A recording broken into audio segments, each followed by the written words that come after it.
À l'heure où la guerre bat son plein tant en Ukraine que dans la bande de Gaza, alors que le régime de Poutine vient d'assassiner sauvagement Alexei Navalny et que le Hamas persiste à détenir outrageusement 134 otages israéliens, depuis les bébés jusqu'aux vieillards, jamais l'opinion internationale n'a eu autant besoin de connaître la vérité sur les faits et sur leurs auteurs.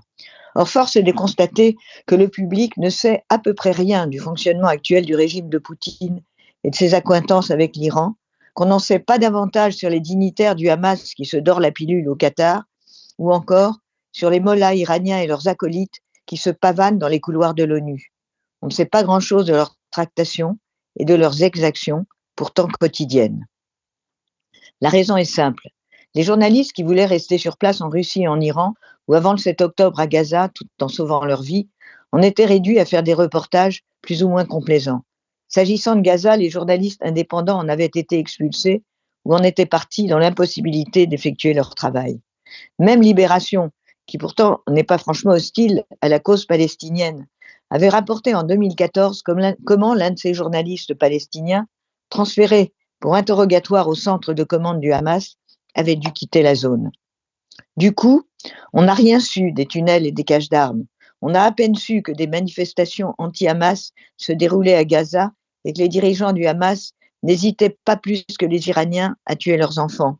On chercherait en vain, en effet, la grande presse occidentale qui dénonçait ces agissements. Et ce n'est pas en écoutant la propagande d'Al Jazeera, la chaîne de télévision du Qatar, que l'on avait des chances d'être informé. Cet état de fait, les démocraties le payent lourdement. Sans diminuer la responsabilité des services et des politiques israéliens qui ont failli dans leur devoir de vigilance face aux dangers du Hamas, on peut imaginer qu'une opinion mieux informée en Israël et ailleurs sur le surarmement des Gazaouis aurait pu réagir. La liberté de la presse, c'est l'essence des démocraties. Et c'est bien pourquoi elle est la première à disparaître sous les dictatures. On en a eu la preuve sous Staline.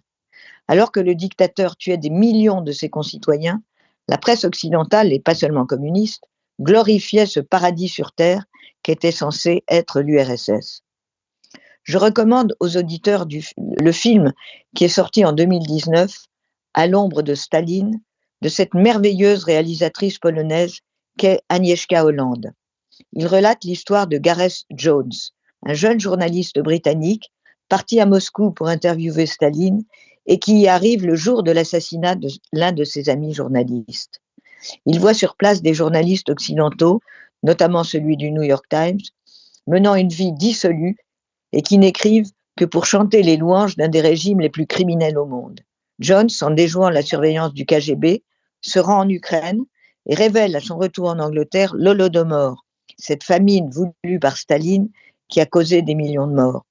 Mais peu l'écoutent alors en Occident, et il sera d'ailleurs rattrapé par les services soviétiques pour être assassiné à 30 ans.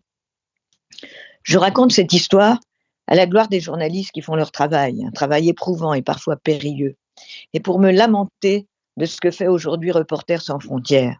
Au lieu de s'acharner contre une chaîne de télévision française censée être de droite, il est regrettable que cette association, non seulement n'ait jamais véritablement dénoncé les atteintes à la liberté de la presse de la part du Hamas, mais soit aujourd'hui si prompte à condamner Israël qu'elle somme de rétablir, je cite, le droit à l'information à Gaza. Si cela n'était pas si triste, on en sourirait.